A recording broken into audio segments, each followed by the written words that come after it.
Should I be renting or buying? This is the age old question that new families and old families ask me day in and day out. Who am I? I'm Colin Nathan Aleem, the real estate boy, and I'm a licensed real estate agent in Pennsylvania, New Jersey, and Delaware. Now, if this is your first time to my channel, please hit the subscribe button and please hit the bell notification so that when I do drop these videos, you'll be notified. Now, as a real estate agent, again, I'm asked all the time, should I be renting or should I be buying?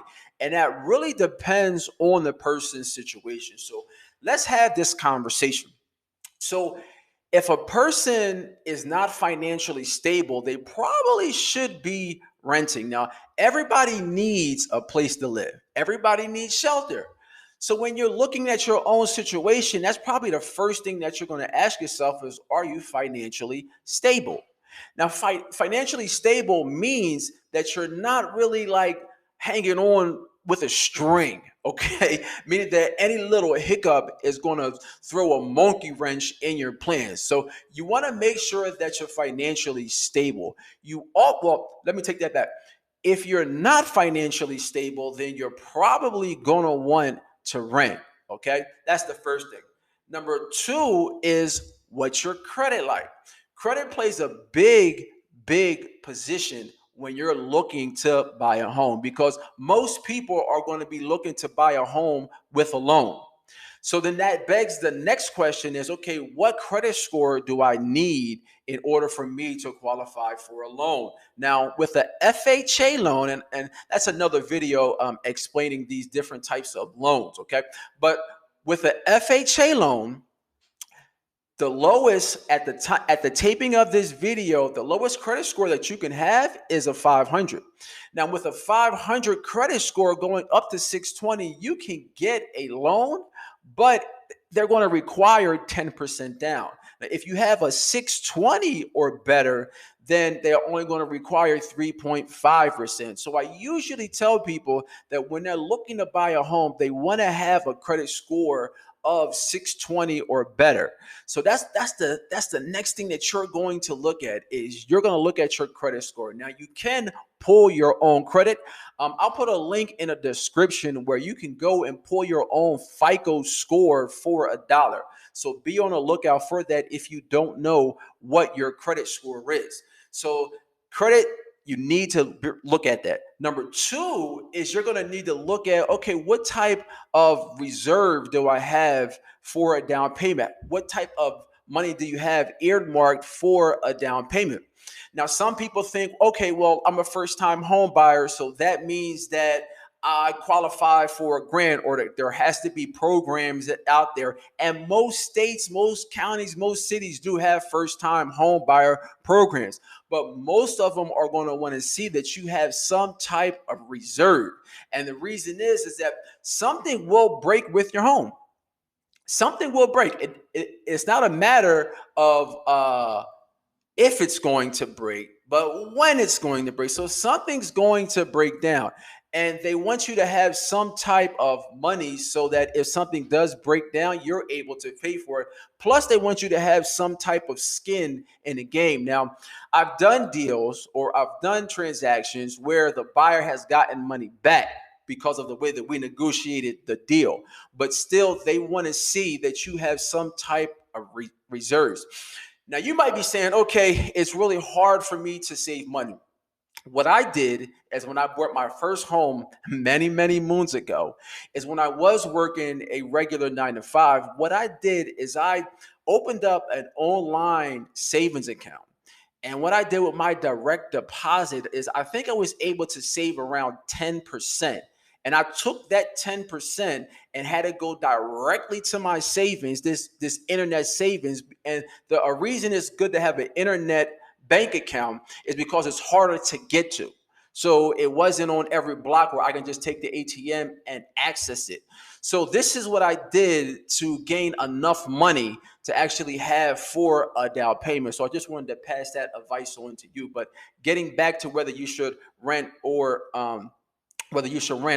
buy a home. So That's what you should be looking at. You should be looking at, okay, how much money do I have earmarked for a down payment? Now, if you're looking to kind of see, okay, how much is this going to be? What's going to be my down payment? Now, I'm in the Philadelphia metro area. Okay. So that's Philadelphia, like I said, Jersey, Delaware, all these places that I'm um, licensed at. And I know taxes are different in areas. Okay. But the rule of thumb that I usually give clients, okay, is that when you're looking at a property, if you want to know, okay, what's going to be my down payment? There's two things that you have. You have down payment and you also have closing costs. Okay. Some people use these words interchangeable, but these are two separate things. For example, in the FHA loan, your down payment can be 3.5%, but your closing costs are something else. Your closing costs are going to be like, your title fees, transfer taxes, the state transfer taxes, the local transfer taxes. All right. And there's going to be other things also with that. If you grab both of them and put them both together, okay, what I usually tell people, if they want a rough estimate, a rough and quick estimate is around 10%. So if you have a home that costs around $100,000 or $100,000, your closing costs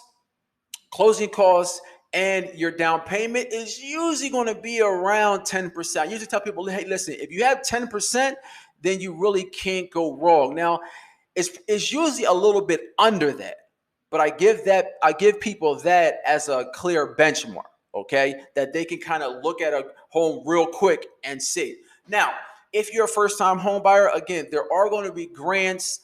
There are going to be first-time home buyer programs that you'll be able to access to get that closing cost down. But again, that's a rough, crude estimate of how much money you're going to have to pay for the house. I usually tell people is 10%. So when you're looking to figure out, okay, should I be renting a home or should I be buying a home? Those are the things that you're going to want to look out for. You're going to want to say, okay, am I financially stable? What's my credit? And what type of down payment do I have? Also, you got to know, where do you want to live at? If you're in a city, where exactly do you want to live at? The better you know as far as the area that you want to live in, the easier it's going to be for you to find a house. Now, when should you be renting? You should be renting if you're staying at a place that's temporary.